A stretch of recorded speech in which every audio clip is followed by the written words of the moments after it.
Welcome. Today on Book Talk with Bookish Erika, I have the pleasure of chatting with author Charlotte Brown about her debut novel, The Shadow of Breninsol. Charlotte, thank you so much for meeting me today. How are you? Hi, Erica. Thanks for having me. It's so nice to, well, pop my cherry sort of thing with my first interview. I'm glad that you're here with me for that. Um, how does it feel now that your book is published? Really unreal. It still hasn't sunk in. It's been like just over a week now, and it's just yeah, it's slowly I think it's coming. I'm coming to it to be like, oh my God, I'm a published author. But it's just I think still hasn't properly sunk in. And obviously I'm super excited for I've started and well the process for the second book as well. So kind of just excited to get the ball in that as well. I am so excited that your book is out for readers to finally experience. I know you had ARC readers, but now everybody can read it if they would like to. Can you tell me a little bit more about your debut? What's it about? What tropes does it have? So well, it's the Shadow of Breninsol. It's the first book in the Dark Queen series, and it's a dark romantasy with Bridgerton and Assassin's Creed vibes. Um, about a magicalist witch, Eleanor, who's chosen to be a courtesan for the king's palace, and it's about her navigating that new environment. And also, she's busy with her own stuff. She's got her own investigations and assassinations, of course. So, yeah, keeps her busy. Yeah, Um, quite busy. yeah, so just yeah, and that's yeah, we're following Eleanor's journey, and obviously it doesn't all go to plan, and she catches some lord's eyes naturally. Naturally, good. It sounds amazing. And I think an Assassin's Creed meets Bridgerton vibe is very unique. And I've never heard that for a book. And I'm really excited to see how the two go together. So, what made you want to mash up those two together? Well, thank you. Take the compliments where they're due. But yeah, basically it was the story came first. And it wasn't like I didn't sit and think, oh, what can I bring together? It was just the story came first, and when I was first writing the story, I was very like committed to do to indie publish my series. But towards the end of where the book kind of got, it was getting done. I was very, I kind of doubted myself a little bit, and I thought, what if someone might be interested in my book? So I queried it last year.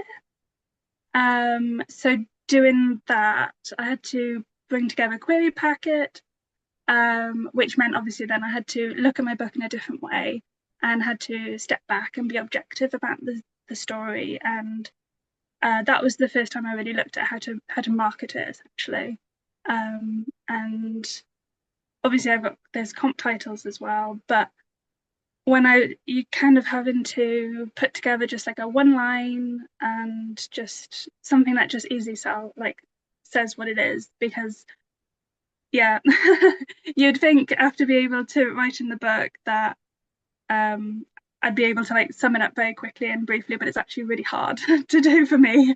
And So I and a just lot of authors say that. So you're not the only one. A lot of authors, when it comes to like the blurb or querying anything like that, they're like, this is harder than writing an entire book. yeah. And so I can't imagine just it, like you said, it probably really helped with marketing, because you were forced to look at your book a different way, but it was probably really difficult to narrow that down to the key points. Yeah, it was very like you've got to sum it up in one sentence as well, like an elevator pitch, and that was just incredibly difficult to do and to think about how to do that for me. I think it was, I think last, yeah, maybe last year with the new season of Bridgerton came out, and as I was watching it, I was like, this is kind of my book. It's half of the book kind of vibes, and So I thought, well, why not? And because a lot of people normally say you should use books meet so and so another book, but I just why can't I? So I just put the two together, and they definitely I think they definitely give the vibe of the story. I've had a lot of people, a lot of readers have said that yeah, that it's spot on, and some of the readers have also um, given me their input of what they think it reminds them of as well. So that's been quite fun to hear that. Had someone say it's Phantom of the Opera vibes. Oh, nice. Yeah. I didn't really think of that, but that was, it's kind of it's interesting when you get feedback like that. Quite fun. Definitely. And I think it's kind of fun for authors, maybe a little stressful, when they do start getting feedback and readers really pick out different parts of your story than you thought they would. They really connect with, maybe a side character or a subplot that you enjoyed and you obviously put in your book, but they maybe you just didn't expect them to really latch onto that. So it's probably kind of fun to see like, oh, this person really compared it to Phantom of the Opera and you maybe didn't think of it, but they were just getting something else out of it. So that's pretty cool. Yeah, it's really nice when that happens. Definitely. How long did you work on The Shadow of Breninsol before publishing? Oh gosh. The initial concept of like the story, the character mostly, was probably about 2017, 2018. I was sitting on the train on like it was a 5, 6 hour commute a day to London because I was living in the south of England at the time. Hmm. And you just have so much time on the train, and I just had my music in, and you just zone out at a certain point and just watch the countryside just go past. And Uh-huh.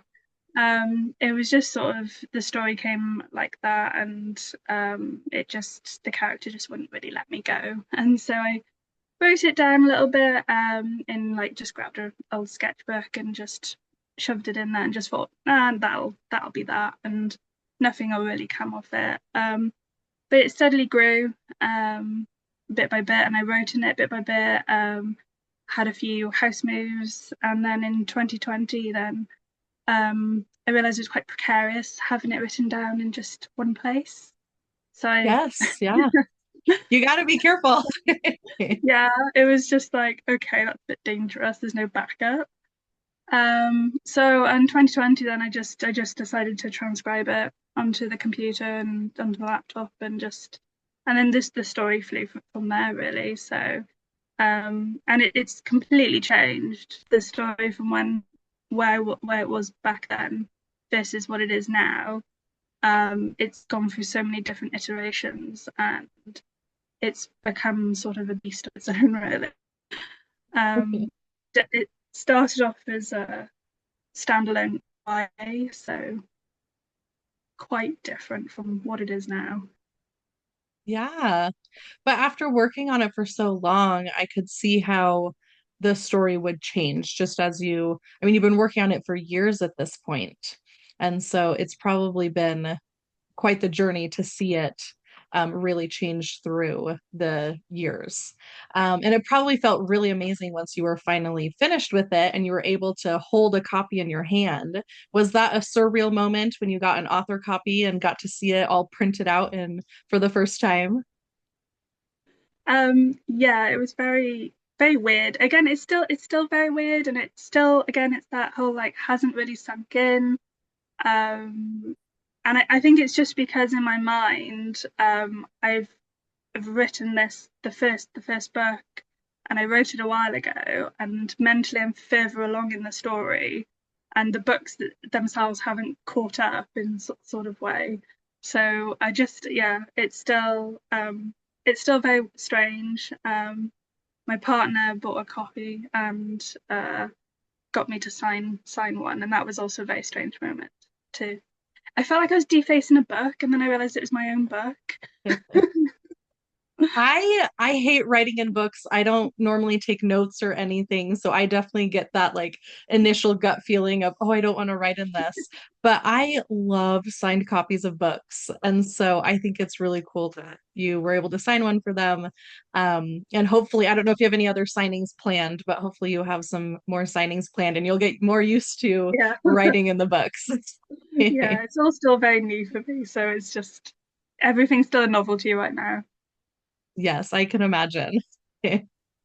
Your book has been praised for having epic world building. So, did you focus on anything during the writing process to create such a rich world? Well, again, thank you for that. Yeah, that was a surprising feedback to hear from readers as well. I wasn't expecting that specific note really. I think it's mostly come from I've always read fantasy. Oh gosh, I can't even remember like when I started. It's always just been there. It's always been a genre that I've always picked up and I've always read. So for me, when I read fantasy, I love getting into the world and I love being part of the world, and it's quite a cozy feeling to really like sink your teeth into it and really get to know the world and get to know the characters. And I just really wanted to just bring that towards for my readers really as well, and just for other people to get that experience, because I think that's just such a fun and delicious part of the reading experience. So just I love that. And I think it's really helpful when writers and authors read a lot of the genre that they want to write.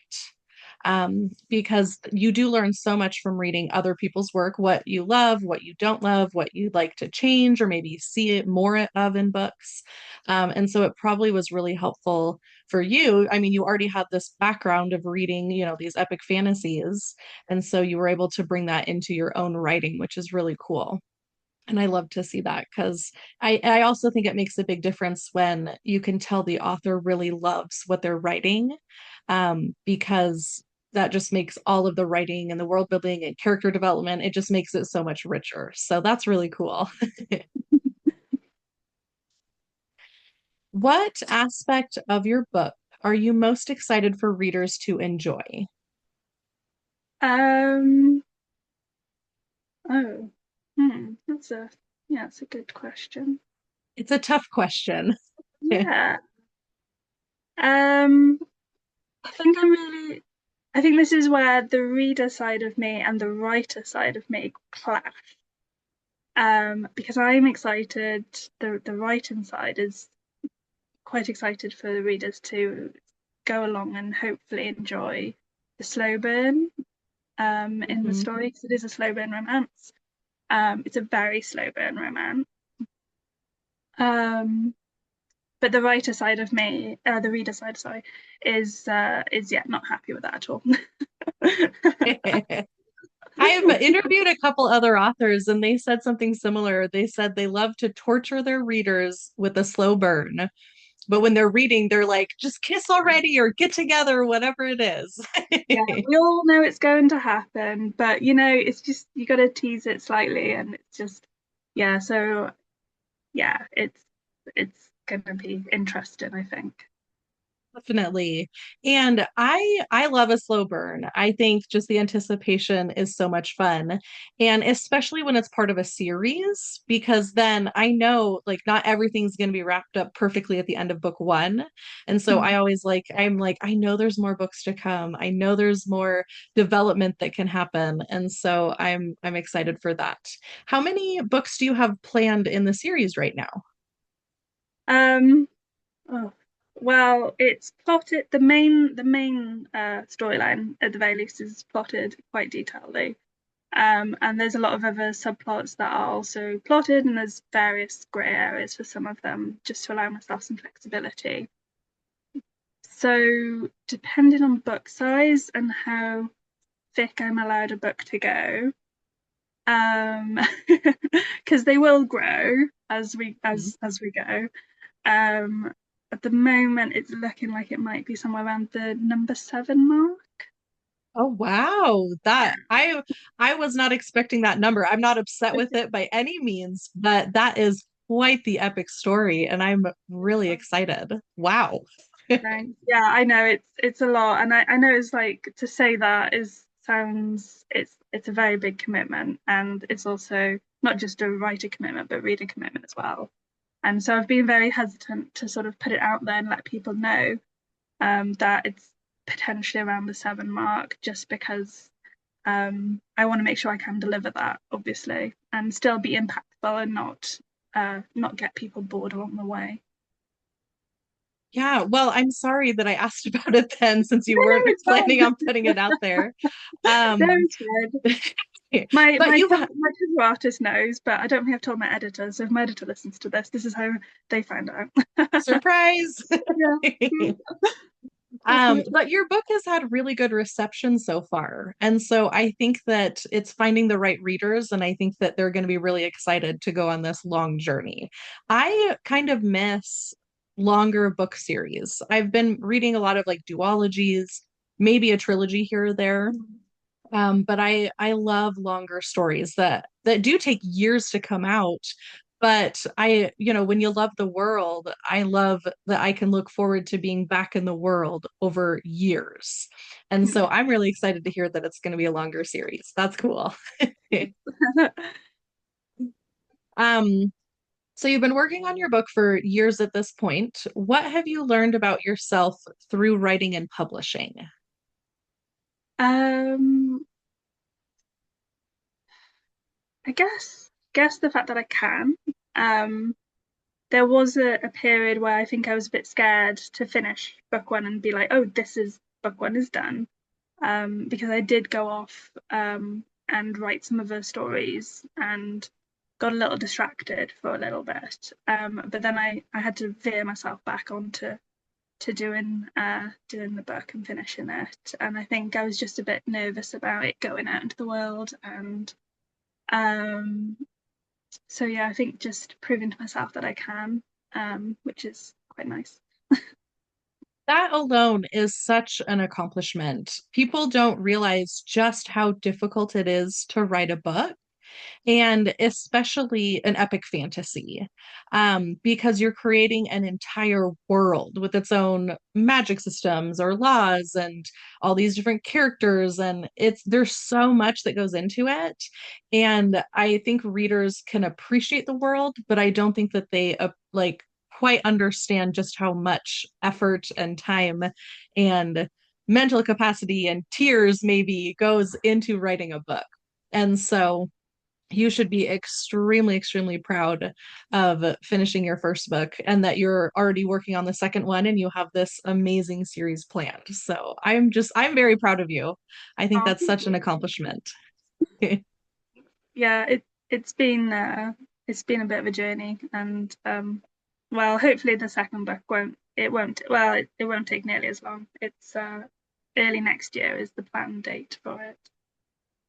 Oh, nice. Yeah, that's not too much of a break between because you published the first one here in October. And so readers don't have to wait too long, which I'm sure they're happy about. Yeah, that was the main concern when I was writing such. Obviously, I knew it was going to be quite a number of books. I was very like aware that it couldn't take another like full year really, and especially in the indie sphere, books come out a lot faster than traditional publishing.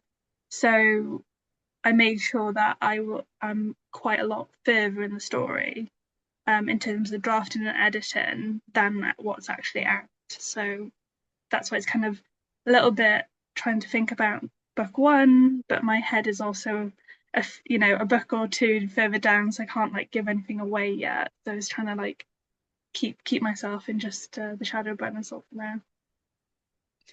I can imagine that would be a little tough, but I'm glad for your sake that you have planned ahead. Mm. Because I think it would be, I think I would have a hard time of, hey, I just finished this book. I want to release it and have, the world experience it. But at the same time, already be working on the books because unfortunately, like you said, a lot of people, especially with indie books, they want the books quickly. They want them to be moving fast, which is unfortunate because that's when authors can burn out because you're trying to, meet these deadlines and keep everybody happy and interested. Um, but I'm glad that you're at least a little ahead. So hopefully you have this good momentum going. Yeah, that was the main concern, I guess. And when I was querying book one last year, that's why I focused my writing energy was on getting further ahead with the story and taking advantage of trying to get a head start, really. So, and it is difficult to have to manage creatively yourself with writing, but also the marketing side of yourself as well, and also you've got to still go to the gym or go exercise, go get some fresh air, and go do your life as well. So it's a very difficult balance to have to work around without burning yourself out. Definitely, definitely. And I think another thing that contributes to the burnout, especially for indie authors, is readers expect you to always be online, always Mm. available to respond to comments, or if they post about your book, they want you to like it or share it or, somehow interact. And so I think that readers especially need to remember that authors have a life outside of their book. And they do have a lot of other things going on, and we need to give them that space so that you don't get burnt out. And so you don't, hit this creative wall and then don't have as much love for the writing and publishing as you maybe once did. So I'm glad to hear that you're aware that there needs to be a balance and that it seems like you're managing your time well. It's been a process. I think it's something that is trial and error, and yeah, it's just I think everyone goes through it as first time authors and writers, and you just have to just muddle through it yourself and work out what works for you as well, because that's the difference. Everyone tells you advice, and you hear advice from a lot of big authors and that are like traditionally published, and they've been published for 20, 30 years, and they give advice, and some of it's amazing and some of it's needed absolutely, and then other times it just doesn't work for you, and you got to know what to take away and what not to take away. I think that's important.